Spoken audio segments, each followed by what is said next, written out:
이것은 유실론적 질문인데, 신이 어떤 그 특별한 존재로 저 위에 있어가지고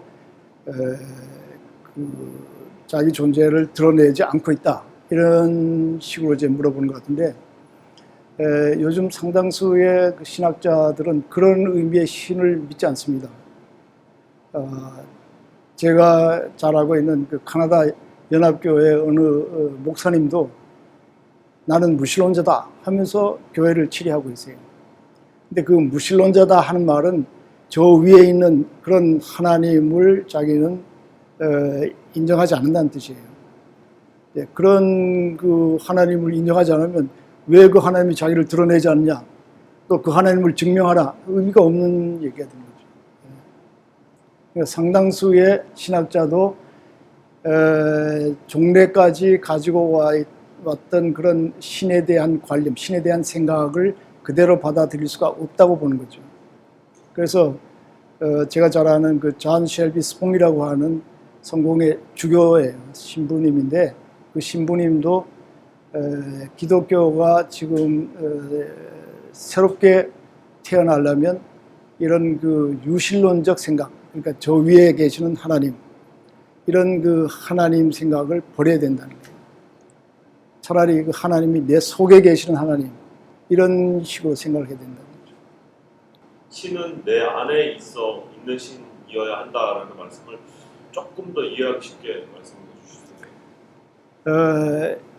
그 신에 대한 생각을 여러 가지가 있는데, 그 중에 하나가 뭐냐면 유실론이라는 게 있어요. 유실론이라는 것은 영어로 theism이라고 그러는데, 유실론은 신이 우리하고 떨어져서 저 위에 하늘에 있다 하는 것을 믿는 그 믿음이 유실론이에요. 또 하나는 범신론이라는 게 있어요. 범신론은 신이 모든 것 속에 다 있다.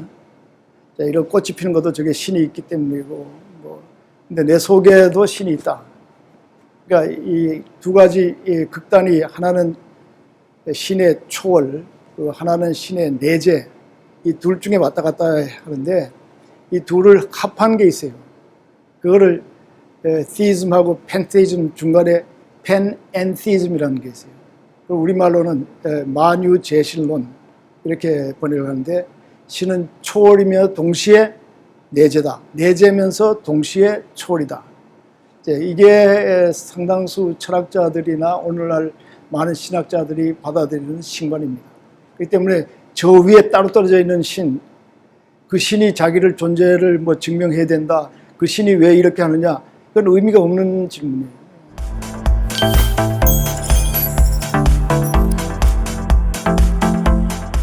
그 왜 처음 그 존재가, 신은 우주 만물의 창조주라는 그 존재가 그게 확고부동한 존재가 아니에요.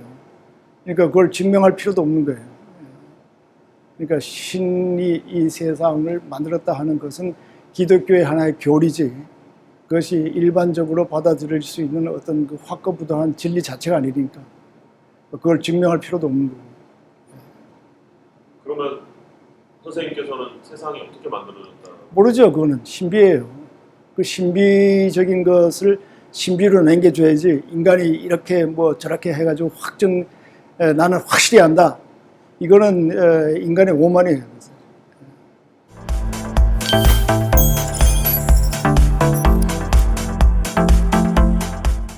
그러니까 신이 창조했다는 그 자체가 기독교의 한 가지 교리예요. 그러나 많은 신학자들도 지금 바티칸에도 진화를 인정을 합니다. 진화했다고 하는 걸 인정하는데, 신이 어느 날 이 세상을 탁 뭐 성경이 말하면 6일 동안에 모든 걸 다 만들었다, 이것이 뭐 오늘 받아들일 수 있는 그런 그 신앙이라고 볼 수 없죠.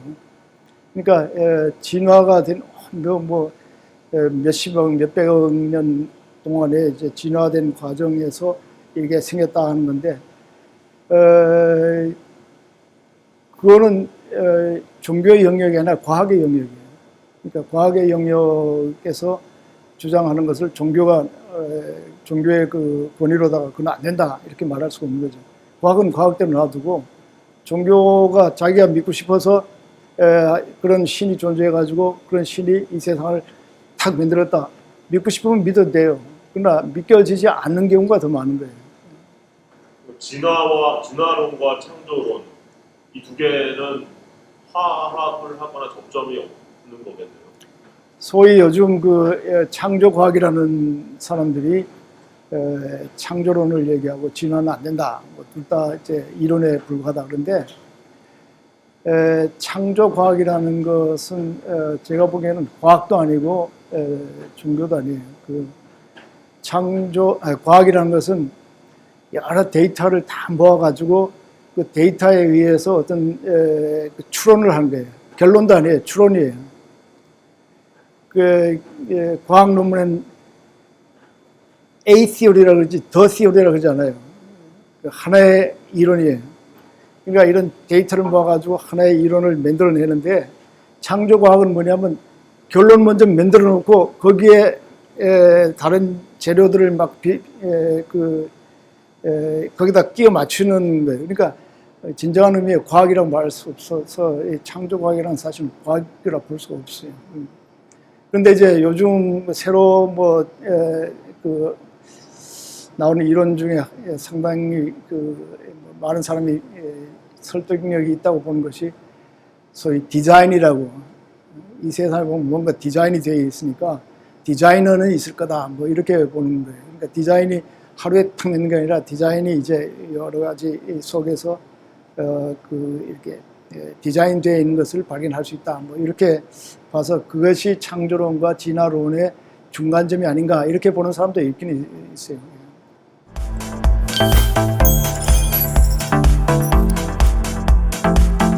신의 존재를 부인하는 건 과학이 발달돼서도 아니에요. 어느 정도 인지가 발달되면 그 옛날식으로 인지가 발달되기 전에 했던 그런 의미의 신을 부인할 수밖에 없는 거죠. 그렇게 오래 기다릴 필요도 없어요. 지금 우리가 가지고 있는 인지 능력만 가지고도 옛날식 2000년 전이나 뭐 1600년대 가지고 있던 그런 신관을 그대로 받아들일 수가 없는 거죠. 부인하는 게 아니라 받아들일 수가 없는 거죠.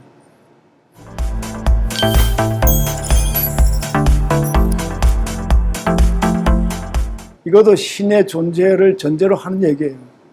신의 존재를 전제로 하기 때문에 신이 뭐 고통과 불행을 줬다 이렇게 하는데, 고통과 불행은 그런 그 신의 존재를 인정하지 않은 사람에게는 신이 줬다고 하는 그런 얘기를 할 필요가 없는 거죠.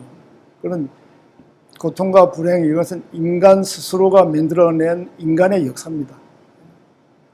신이 뭐 이렇게 했기 때문에 불행을 줬기 때문에 우리가 불행하고, 신이 뭐 고통을 줬기 때문에 고통을 한 게 아니라 인간과 이 자연 속에서 일어나는 뭐 자연적인 그 법칙에 따라서 이루어지는 결과물이죠. 그렇다면 이제 종교가 필요한 지점이 없어지는? 그건 아니죠. 예를 들어서 지금 뭐 우리가 코로나 바이러스 문제도 인간의 욕심 때문에 자연을 막 파괴했단 말이에요.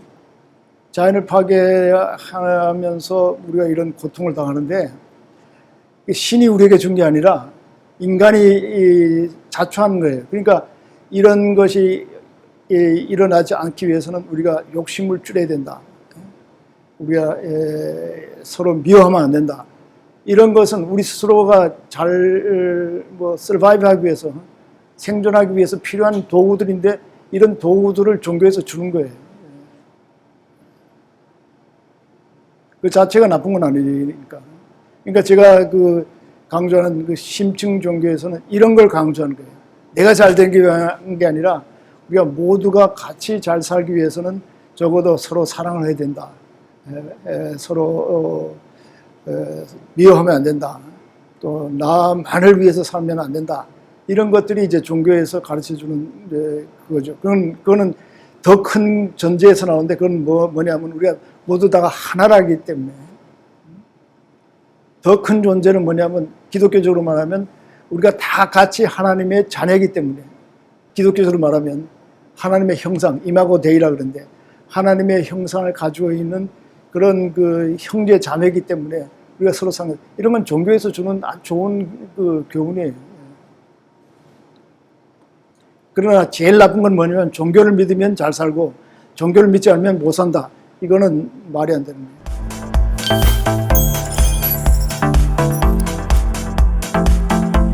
신이 만들어낸다고 한 거지.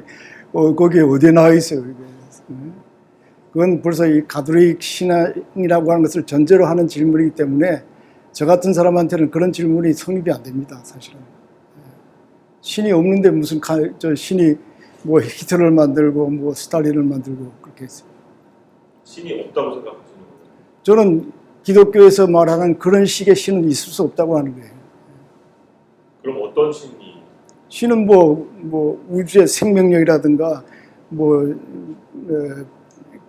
도계에서 말하는 도 같은 그런 거지, 어떤 뭐 인격적인 어떤 그 존재가 저 위에서 뭐 이 세상을 이제 하나하나 관여하고 움직이고 뭐 저기 방향을 정해주고 이런 신은 저는 믿지 않습니다. 그렇기 때문에 그 질문 자체가 저한테는 사실 안 맞는 질문들이에요. 신은 없다. 기독교에서 말하는 그런 식의 신은 없다예요. 그러면 도교의 어떤 기 같은, 도 같은, 기나 도나 에너지나 무슨 뭐 이런 인력이나 이런 그 큰 원리가 움직이는 거지, 어떤 그 뭐 할아버지 같은 사람이 저 위에서 뭐 히트를 만들어내고 그 스탈린을 만들, 이런 거는 뭐 보통의 지성인이라면 믿을 수 없는 그런 얘기들입니다. 그러면 그런 기나 도나 같은 것들은 스스로 생겨난 걸까요? 아니면 그것도 어떻게 만들어요? 그것도 모르죠. 그 소위 말하는 그 무시 이래로 있었던 거라고 생각할 수밖에 없는 거죠. 근데 이건 제가 하는 얘기가 아니라 많은 그 신학자들, 특히 제가 자주 인용하는 그 존 쉘비 스폰 같은 주교는 기독교가 살려면 이런 인격적인 신에 대한 믿음이 없어져야 된다고 강조하고 있습니다.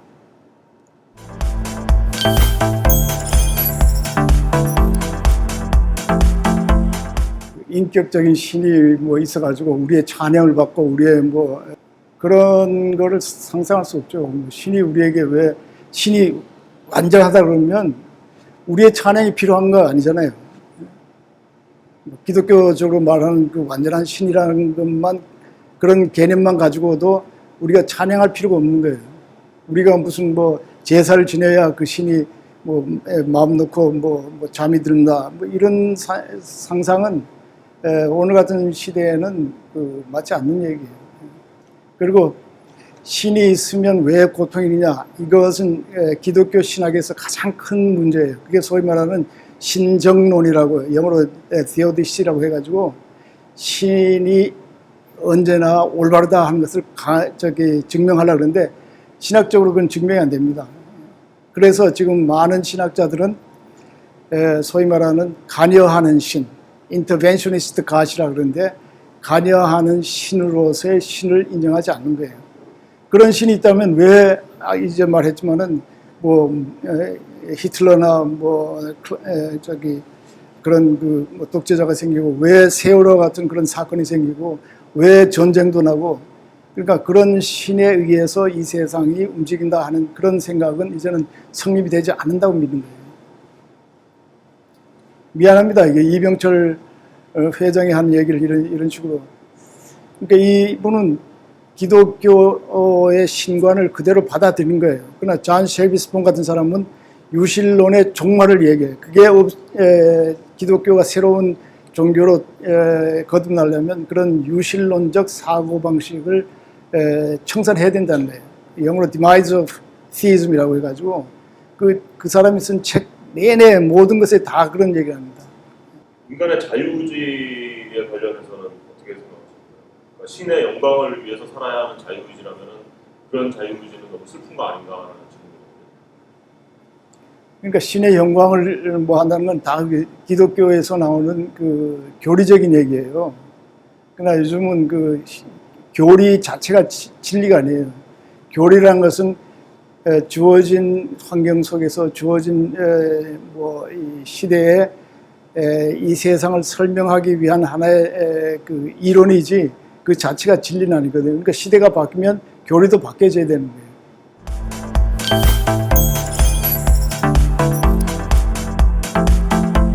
성경이 하나님의 말씀 자체라고 증명할 필요도 없고 그렇게 하나님의 말씀도 아니에요. 뭐 하나님이 무슨 뭐 불러줘가지고 뭐 사람이 쓴 게 아니고 성경은 역사적 산물입니다. 이스라엘 백성들이 구약이라는 책을 썼을 때 그 사람들이 생각하는 이 세계관을 쓴 거지 하나님이 불러줘가지고 너는 이렇게 쓰라 그게 아니거든요. 신약도 마찬가지고.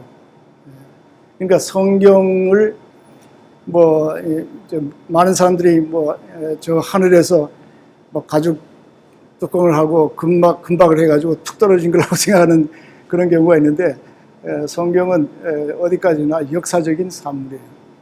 그 시대의 세상을 설명하는 방법이에요. 제가 언제나 쓰는 그 예화로 스퐁 신부가 쓴 예화인데 간질병이 예수 당시도 있었고 지금도 있잖아요.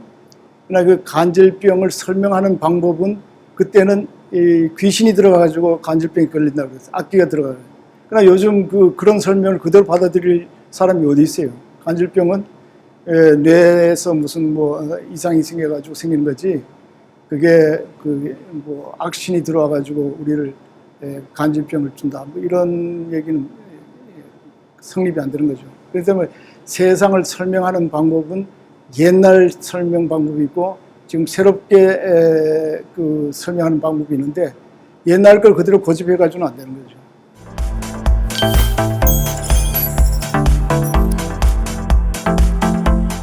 종교는 종교가 뭐냐 하는 것에 대한 그 정의는 수십 가지, 수백 가지가 되는데 제가 생각하기에는 종교는 삶의 의미를 찾는 하나의 방법이에요.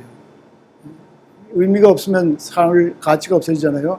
그러니까 삶이란 게 뭔가, 나란 건 누군가, 이것에 대한 질문에 대해서 궁극적으로 대답해 주려고 노력하는 것이 종교다. 그래가지고 그런 의미를 찾으면 우리가 바뀌어져요. 그래서 변화를 위한 수단이 종교다. 이렇게 볼 수도 있습니다.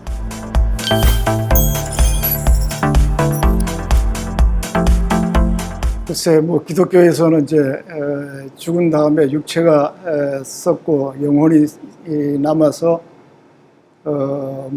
지옥에 간다든가 천당에 간다 이런 식으로 생각을 하는데 영혼이라는 것은 우리 속에 있는 어떤 그 우주적인 힘, 우주적인 에너지 이런 거라고 생각할 수가 있겠죠. 그러니까 영혼이 따로 있어서 육체가 없어진 다음에 있다고 하는 것은 소위 영혼 불멸설인데 그거를 믿는 사람도 있죠. 그러나 그걸 안 믿고 육체가 없어지면 영혼도 같이 우주 혼과 합한다 이렇게 보는 사람도 있죠.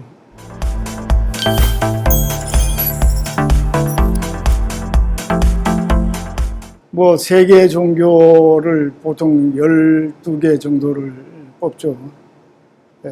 기독교, 불교, 힌두교, 유교, 도교, 시크교, 자이나교, 조라스타교, 일본의 신도, 또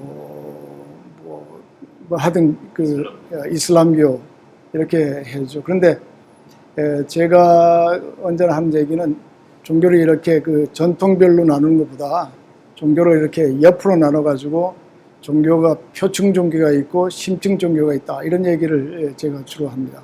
심층 종교는 제일 중요한 것이 지금의 나를 위한 게 아니고 본래의 나를 찾으려 하는 것이 심층 종교고 심층 중에 다른 한 5가지의 특징이 있지만은 제가 보기에 가장 중요한 특징은 나와 신과 나와 우주가 하나라는 것을 강조하는 그런 종교가 이제 심층 종교죠. 그러나 이제 표층 종교는 이런 게 다 떨어져 있어가지고 이기적인 나를 중심으로 돌아가는 종교가 표층 종교죠. 그러니까 같이 기도를 하더라도 이 우주가 하나라는 것을 의식하기 위해서, 하나라는 것을 자각하기 위해서 하는 기도가 있고 내가 잘 되기 위해서 기도하는 거가 있고, 내가 잘 되기 위해서 기도하는 것은 그것은 표층 종교의 가장 특징이고, 모두가 다 같이 공동체, 인류 공동체로서 하나라는 것을 자각하게 하는 그런 기도는 그런 심층적인 기도라 이렇게 볼 수가 있죠.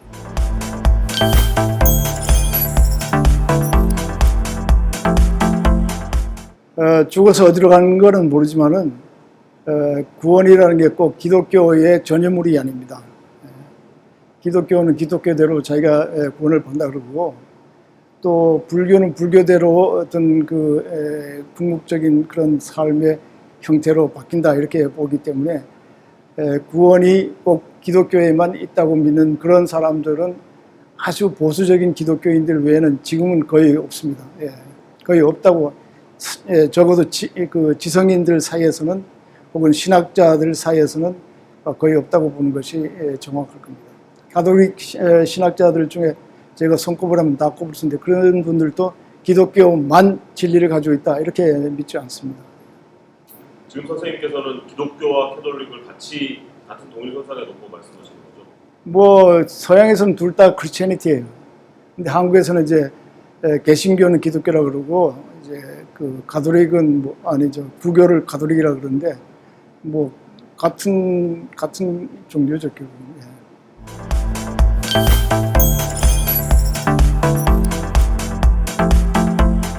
그거는 천주교의 일부가 그렇게 생각하는 거지.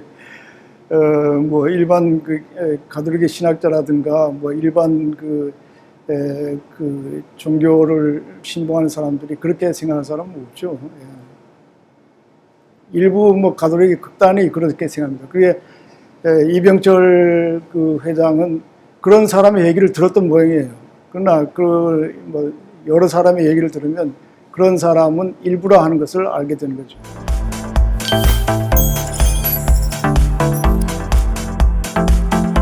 믿을 필요가 없어요. 믿을 필요가 없는 게, 지금 그 달라이 라마 같은 사람도 뭐라 그러냐면 죽어서 극락 가고 지옥 가고 하는 그런 교리는 이제는 필요가 없다는 거예요. 그런 교리는 넘어야 할 대상이지 지금 그걸 붙들고 있을 이유가 없고 설득력이 전혀 없다는 거예요. 그래서 달라이 라마 같은 분은 그 종교를 넘어라는 최근의 책에서 극락 지옥 이거 교리는 이제 쓸데없다. 쓸데없는 것보다 뭐 이제 설득력이 전혀 없는 거예요. 기독교 신학자 중에 마르커스 보그라고 하는 분이 있습니다. 마르커스 보그라는 분은 여태까지의 기독교는 천당 가느냐, 지옥 가느냐, 천국 가느냐, 지옥 가느냐, 이게 가장 중요한 그 문제였는데, 그래가지고 그 지금까지의 기독교를 그분은 뭐라 그러냐면 천국, 지옥, 기독교, heaven, hell, Christianity 이런 말로 쓰는데, 이제는 그런 것은 우리에게 더 이상 설득력이 없어지기 때문에 지금 새롭게 등장하는 기독교가 생긴다 이게. 그걸 newly emerging Christianity라고 하는데, 이 새롭게 등장하는 기독교에서는 천국, 지옥이 문제가 아니에요. 거기에서는 내 스스로가 변화되는 거, 변화되어서 세상을 새롭게 보는 거, 그러면서 기쁨과 뭐 행복하게 이 세상을 살고 그런 거지. 천국 가기 위해서 지금 이 세상에 고생해야 되고 뭐 참고 뭐 이런 거는 옛날식 기독교라는 거예요. 그 옛날식 기독교를 그분은 컨벤셔널 크리스천이라는데, 이건 율법주의예요. 내가 율법을 잘 지키면 천당 가고 천국 가고, 잘못 지키면 죄인이 되어가지고 지옥 가고, 이런 식의 그 패러다임은 이제는 더 이상 먹히지 않는다 이렇게 보는 거죠. 그러면 종교라는 것은 어떻게 보면 이제 하나의 진리이지 않습니까? 예. 근데 그런 진리는 사실은 속성 자체가 변하지 않고 영원한 것이 진리인데, 지금 말씀하시는 거는 옛날 진리, 지금은 지금 진리 뭐 이렇게 들리는 것 같거든요. 그게 근데 잘못 생각하는 게, 진리란 건 말이 아니에요. 진리란 것은 실제 자체예요. 실제 자체에 대한 설명은 아까 말한 대로 진리가 아니에요. 그 진리에 대한 인간의 설명이지. 그거는 언제나 바뀌어야 되는 거예요. 뭐 실제는 아니지만 예를 들어서 부산과 서울까지의 거리, 그 서울과 부산까지의 거리는 실제예요. 그러나 그게 멀다, 혹은 가깝다, 혹은 어렵다, 쉽다. 이거는 시대마다 다른 거예요. 비행기 타고 가는데 뭐 멀 것도 없고, 옛날에 말 타고 가거나 걸어갈 때는 그때는 멀었어요. 그러나 지금은 부산과 서울은 절대적으로 멀다, 이런 얘기를 안 하는 거예요. 기독교든 불교든 어떤 종교든 실제라는 것은 우주에 있는 그대로의 모습이에요. 여여함, 혹은 불교에서는 진여라 그러는데 그러함 그대로. 근데 그러함 그대로에 대한 인간의 인식이라든가 설명 체계는 언제나 바뀌는 거예요. 과학이 발달된 시대에 과학 이전 시대의 설명 체계를 그대로 받아들일 이유가 아무도 없는 거예요.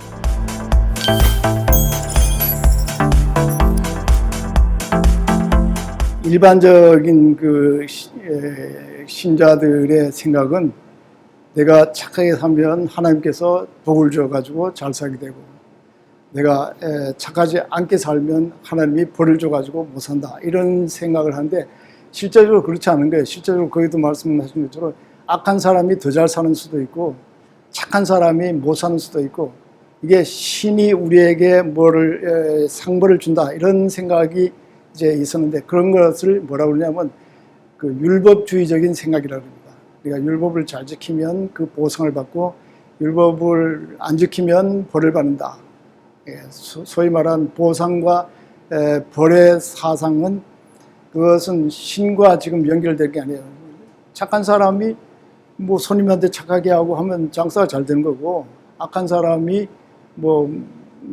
악하게 하면 손님이 안 오지만은 그 악한 사람이 또 사기를 친다더라 하면 또 잘 살 수 있는 거예요. 그러니까 잘 살고 못 사는 게 저 위에서 무슨 컨트롤 해가지고 이루어지는 게 아니라 이 세상사의 관계 속에서 이루어지는 거예요. 그렇다면은 이제 여기서 질문에는 신의 교훈이잖아요. 신의 교훈이라는 말은 착하게 살면 잘 산다라는 거에 이제 교훈이라고 생각을 하시는 것 같아요. 여기에 대해서는 좀 말씀을 좀 더 해주시겠습니까? 그러니까 보상과 처벌, 이것이 신과는 관계가 없어요. 인간사의 그 관계 속에서 이루어지는 거지, 신이 그걸 한다 그러면 너무 억울한 거예요. 지금 착한 사람이 못 사는 게 얼마나 많아요. 우리가 흔히 말하는 대로 독립운동했던 분들의 자손은 3대까지 못 살고, 그때 친일했던 사람은 지금도 떵떵거리고 사는 경우가 많은데, 그게 신이 그렇게 한다 그러면 그게 말이 안 되잖아요. 그거는 신과 관계없이 인간사에서 나오는 여러 가지 이 관계 속에서 생기는 하나의 결과지, 그것이 신과 관계된 게 아니라, 이렇게 볼 수 있죠. 제가 예를 들어서 창가학회 같은 데에서 뭐라냐면 나무묘 호랭개교, 나무묘 호랭개교, 그걸 계속 부르면, 그러면 건강해지고 장사도 잘 되고 이러잖아요. 근데 그게 위에서 그래서 하는 게 아니라, 나무묘 계속 그거를 주문을 외우고 있으면 주문을 외우는데 여러 가지 불교에도 외우고 이런 주문을 외우고 있으면 그 나쁜 생각을 할 새가 없는 거예요. 그러면서 마음이 더 청결해지고 착해지고 하면 얼굴도 환해지고, 그러면 장사도 잘 되고 건강도 해지고 하는 거지. 나무머리 랭개교 혹은 남양탑을 관세음보살 혹은 직위금지 원희대강 이거를 외우면 그 위에서 어떤 그 신적 존재가 인간에게 관여해가지고 인간을 잘 살고 못 살게 한다. 이거는 지금 거의 믿을 수가 없는 거죠. 그러면 사람들은 왜 착해야 하나라는 의문을 갖게 될 것 같거든요. 착하지 않아도 되는 거, 잘 먹고 잘 사는데 착한 게 필요 없다면, 근데 착한 것이 가치 있게 여겨지는 이유는 무엇이며, 지금은 또 착한 게 그렇게 가치 있게 되지도 않은 것 같아요, 오히려. 그런 거가 이제 큰 문제예요. 그게 성경 시편 73편에 보면, 내가 이렇게 하나님을 믿는데 왜 나는 이렇게 고생하고 저렇게 마음대로 사는 저 사람들은 왜 저렇게 뚱뚱하게 사냐 뭐 이런 얘기가 나와요. 그리고 이거를 가장 문제 삼은 사람이 임마누엘 칸트라는 철학자예요. 이 세상에서 안 착해도 잘 살고 착한 사람이 잘 못 살고 이건 너무 억울한 게 아니냐. 그렇기 때문에 다음 세대 세상에 꼭 있어야 된다. 내세가 꼭 있어야 된다. 내세만 있으면 되는 게 아니라 그거를 관장할 어떤 그 존재가 있어야 된다. 그 존재는 우리가 했던 모든 걸 다 알고 있어야 할 존재다. 또 그 스스로가 선한 의지를 가지고 있는 존재다. 그 스스로가 상벌을 줄 수 있는 능력이 있는 존재다. 이런 존재는 이 세상에 윤리가 가능하도록 하기 위해서 필요한 존재다. 그게 칸트가 말하는 그 존재, 신의 존재 이유예요. 그러나 뭐 칸트의 말은 칸트의 말이고 지금 우리가 칸트의 말을 그대로 받아들일 수는 없는 거고, 달라이라마의 얘기는 우리가 선한 일을 하면 우리 스스로가 기뻐지는 거예요. 악한 일을 하면 우리 스스로가 그 기쁨을 갖지 못하는 거예요. 그 자체가 우리가 선한 일을 해야 할 이유지. 죽은 다음에 무슨 뭐 보상이 온다든가 이것 때문에 우리가 선한 일을 해야 된다. 이것은 지금 그렇게 설득력 있는 얘기가 아니라는 거죠. 그러면 뭐 이렇게 연쇄살인마라든가 극단적인 비유를 하자면 그런 사람들은 살인을 하면서 쾌락을 느끼잖아요. 그게 어떤 의미에서 기쁨이 될 수도 있나요? 그래서 이거는 그 쾌락을 느낀다는 자체가 그 정상적인 인간으로서 느끼는 건 아니겠죠. 우선 정상적인 사람이 돼야 되고 정상적인 사람으로서 착한 일을 하면 보람을 느끼고 이제 뭐 이 세상에 정말 사는 이유가 있구나 하는 걸 느끼는데 그게 중요한 일이지. 뭐 내가 후대에 가가지고 내가 뭐 상을 받아가지고 뭐 영생 복락돈 살고 혹은 벌을 받아가지고 영원히 뭐 지옥에서 혹은 뭐 이런 데서 고생해야 된다. 이런 거는 요즘 사람들로서는 별로 그 설득력이 없어요. 제가 언제나 하는 얘기지만은 요즘 그 많은 사람들이 그 종교에서 멀어지고 있습니다. 재래 종교에서 멀어지고 있는 거예요. 재래 종교라는 것이 이제 지금 질문하시는 분이 계속 가지고 있는 그런 기본적인 건데 그런 재래 종교를 문제시 삼는 사람이 없어지는 거예요. 옛날에는 바다에서 얼마큼 가면 낭떠러지가 있어 떨어져 죽냐. 그게 큰 문제였어요. 그럴 때는 얼마까지 가는 게 중요합니까? 물어볼 수 있는 거예요. 그러나 요즘은 그 낭떠러지가 없다고 하는 그런 세상에 얼마까지 가면 떨어져 죽습니까? 의미 질문 자체가 안 되는 거죠. 지금 지금 질문의 거의 대부분이 신의 존재를 가정을 하고 그 신이 왜 우리를 이렇게 만드느냐, 왜 신이 있다면 뭐 이런 일이 있느냐. 이것은 요즘에서는 거의 질문이 성립되지 않는 겁니다.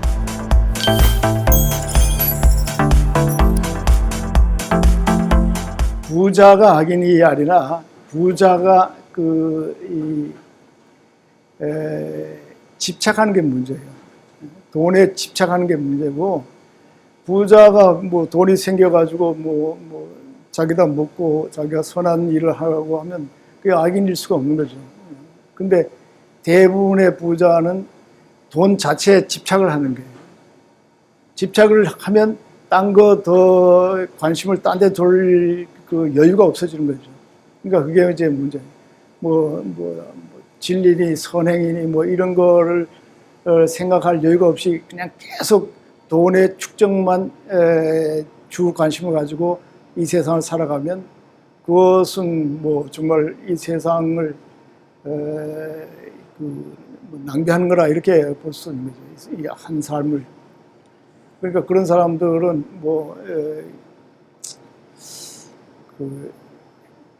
행복한 삶이라고 우리가 보통 생각하기 쉽지만은 그런 사람은 돈에 대한 집착 때문에 사실은 자유가 없는 삶이라 이렇게 볼 수가 있는 거죠.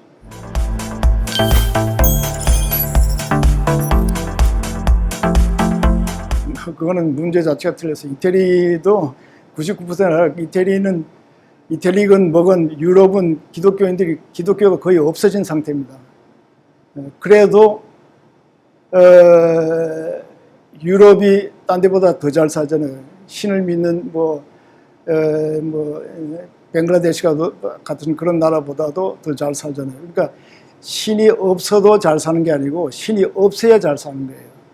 신이 있으면 뭐든지 신에게 다 책임을 맡기는 거예요. 어떤 사람이 아프다, 가난하다 그래도 그 아프다, 가난한 사람을 도와줄 생각보다는 신이 그렇게 했다. 그러면 우리의 책임이 없어지는 거예요. 그렇기 때문에 신이 없는 사회, 예를 들어서 덴마크, 스웨덴, 노르웨이 같은 스칸디나비아 그 삼국 같은 데는 신이 거의 실제적으로 없어요. 그런 데서는 어떤 사람이 가난하면 이거는 우리 책임이다. 시스템이 잘못됐다 해가지고 복지 제도가 가능해지는데 신이 있으면 신에게 모든 걸 맡기는 거예요. 그건 우리가 할 일이 아니다. 그러니까 그런 나라는 살아가기가 힘들죠. 그리고 선하고 악하고 하는 것은 종교가 있는 사람이 더 선하냐? 요즘 그 학자들이 안 그렇다는 거예요. 종교가 있으면 선한 게 아니라 종교가 있으면 이 고정관념 때문에 스스로 독립적인 그 사고를 하지 못하고 내가 죄를 짓냐 안 짓냐 노심초사하는 바람에 더 윤리적인 거에서 멀어진다는 거예요. 한 가지 그 예가 미국에서 이 종교가 가장 많이 그 교회 참석률이 가장 많은 그 남부 루지애나 이런 데보다 교회 참석률이 가장 적은 그 오레건이나 버몬트 같은 그런 주보다 남부의 종교 그 참여율이 가장 많은 나라의 범죄율이 훨씬 많다는 거예요. 범죄율뿐만 아니라 여러 가지로 낙후된 거예요.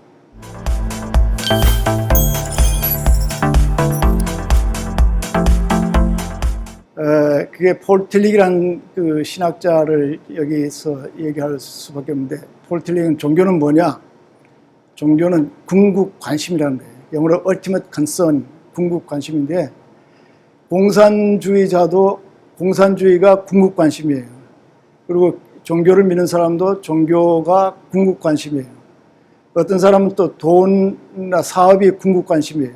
그러니까 폴 틸릭은 그걸 세 가지로 나누는데, 궁극 관심을 하나는 물질적인 거 혹은 명예나 권력 이런 데에 대해서 궁극 관심을 하는 거, 이거를 폴 틸릭은 가짜 궁극 관심이에요. 두 번째, 공산주의라든가 사회주의라든가 혹은 국가주의라든가 이런 무슨 주의에 궁극 관심을 하는 거, 이거는 유사 종교라는 거예요. 그러나 진짜 궁극적인 것에 대해서 궁극 관심을 갖는 거, 이것이 이제 진짜 의미의 종교다. 그런데 둘 다 궁극 관심을 갖는 건 마찬가지예요. 그러나 이쪽은 궁극적이 아닌 것에 궁극적인 관심을 갖는 거고, 진정한 의미의 종교는 궁극적인 거. 궁극적인 게 뭐냐면 이 세상의 그 절대적인 실제, 거기에 이제 관심을 갖고 거기에 모든 것을 바치는 그런 것이 이제 종교라는 거죠. 공산주의도 유사 종교예요. 지금 종교학자들 중에는 마오이즘을 종교로 보기도 해요. 모택동. 그러나 그거는 아까 말한 대로 궁극적인 거, 이 세상을 초월하는 어떤 것에 대한 관심이 아니라 이 세상적인 사회적인 그 가치에 대해서 궁극 관심을 갖는 거죠. 그렇다면 이제 종교가 될 수 있는 철학도 꽤 있겠네요. 선생님 말씀하신 대로 철학에서도 궁극적인 것에 관심을 두고 있는 것들이 있다면, 옛날엔 종교나 철학이랑 따로 떨어져 있지 않았어요. 예를 들어서 소크라테스가 철학자예요, 종교인이에요. 플라톤이 종교인이에요, 철학자예요. 플라톤은 서양의 소위 말하는 심층 종교 혹은 그 신비주의의 원조에 해당돼요. 그러니까 철학이 요즘에 와가지고는 언어 철학이나 이런 분석 철학 이렇게 됐지만은, 옛날 같으면 철학이라는 거나 종교라는 건 차이가 없어요. 인도에는 달사나 그래가지고 철학과 종교의 그 구별이 없습니다.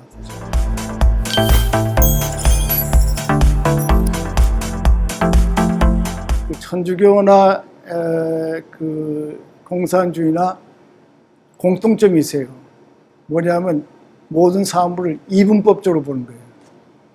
흑이냐 백이냐, 흑백 이분법적으로 보는 게 천주교나 기독교나 이 공산주의는 마찬가지예요.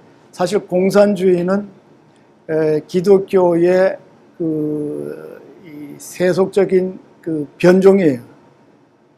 칼 막스나 이런 레닌 이런 전부 둘러보는 거예요. 부르주아가 있고 프로레타리아가 있고 혹은 지금 세상이 있고 더 좋은 세상이 있고.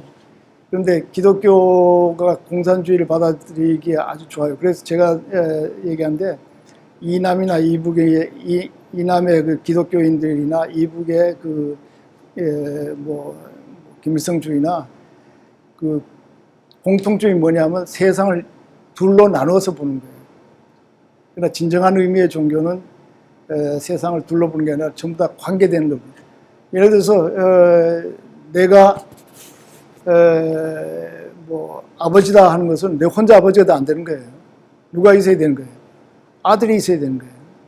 그러니까 내가 원인이 돼서 아들이 결과가 나오는 게 아니라 아들이 원인이 돼서 내가 아버지라는 결과가 될 수도 있는 거예요. 그러니까 이 세상을 이렇게 관계로 볼 수 있는 그런 눈이 트여야 되는데 이 공산주의나 기독교는 한쪽은 언제나 악이고 한쪽은 언제나 선이고 이렇게 갈라보는 그런 이분법적 태도가 사실 문제가 되는 겁니다.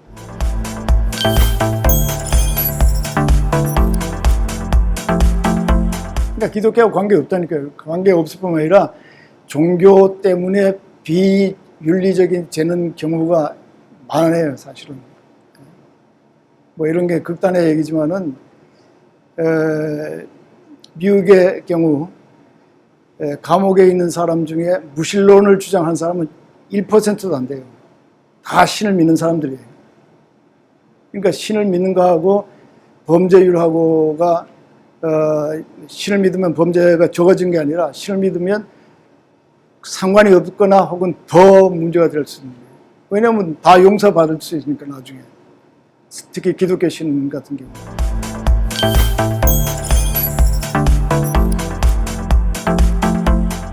근데 이게 질문자가 여러 이론을 다 들어봤으면 되는데 어느 한 사람의 이름만 들은 것 같아요. 지금 가톨릭 신학자 중에 한스 큉이라고 하는 분이 있습니다. 한스 큉은 교황의 무오류설 이걸 정면으로 반박한 분입니다. 가톨릭 신학자인데. 그러니까 가톨릭이라고 해서 다 교황이 무오하다 이렇게 믿지 않는 거예요. 가톨릭 중에서 교황이 실수하지 않는다는 것은 교황이 공식 석상에서 말한 것에 실수가 없다는 거예요. 일반 삶에 실수가 없다는 게 아니라. 그러나 그것마저도 한스 큉이라고 하는 가톨릭 신학자는 그걸 부정하는 거예요. 물론 그것 때문에 파면됐죠. 그것뿐만 아니라 몇 가지 이유 때문에 파면됐지만은 옛날 같으면 가톨릭에서 한스 큉 같은 사람을 완전 파면시키고 심지어는 화형대에 올릴 수도 있지만은 지금 세상이 바뀌니까 한스 큉 같은 사람에게 뭔 벌을 줬냐면 너는 가르치되 이제 가톨릭 신학자의 자격으로 가르치지 못한다. 이런 가톨릭 신학자 자격 박탈만 했을 뿐이지.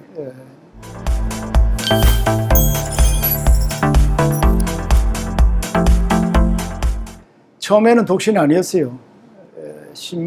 신부들이 처음에는 독신이 아니다가 나중에 와서 이제 여러 가지 가정사 때문에 하나님 섬기는 것에 디스트랙트되는 주의가 산만해지는 것이 실제적인 문제니까 차라리 가정 없이 이 하나님 섬기는데 전적으로 헌신하는 것이 좋겠다 해가지고 이제 독신제도가 생겼어요. 그러나 아시겠지만 15세기 개신교가 생기면서 개신교는 독신제도를 이제 철폐했죠. 그리고 성공회도 또 이 동방정교회도 독신제도가 독신할 수는 있지만은 독신이 의무적인 게 아니에요. 그리고 지금 가톨릭에서도 이 독신제에 대한 의문이 자꾸 생깁니다.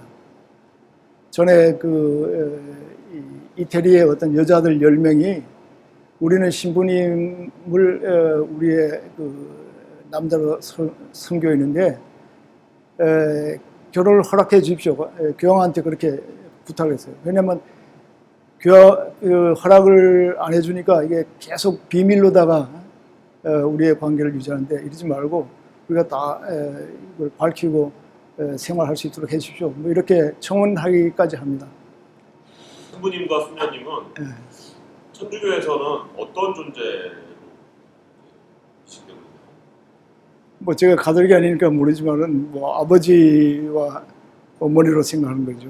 그러니까 어머니로 생각하는 거 없어요. 신모라는 말도 없고 신부는 뭐 아버지로 생각. 영어로는 father이라고 그래요. father. 예, 아버지라고. 그러니까 뭐 절대적인 존재죠. 그리고 왜 절대적인 존재냐면 개신교는 없지만은 가톨릭은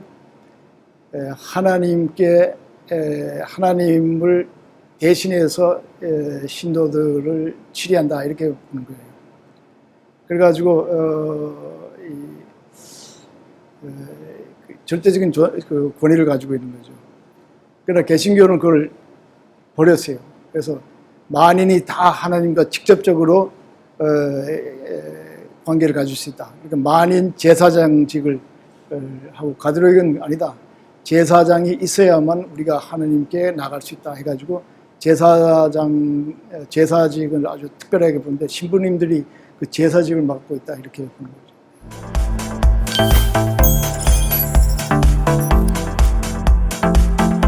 기업의 부조리한 구조라든가 정말 그 기업의 여러 가지 뭐 모순되는 이런 걸 그거 하는 거지 그 자체로다가 뭐 없애야 할 그런 그 기관이다 이렇게 보지는 않을 거예요. 그리고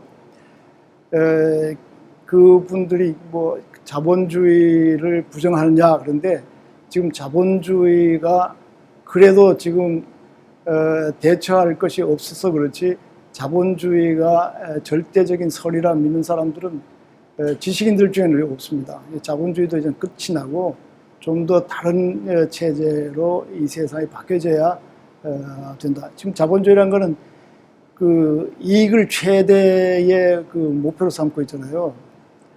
근데 제가 어느 경제학자 얘기를 들었는데 한국의 경제라는 것은 미국의 경영학이래요.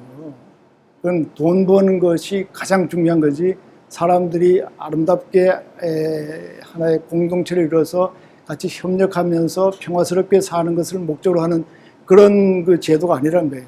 결국 모든 것을 돈만을 최대로 생각하면서 살아가는데 이런 식으로 살아가지고는 인간이 멸망할 수밖에 없냐 뭐 나중에 물어보는 것 같은데 이렇게 계속될 수가 없다고 보는 거죠.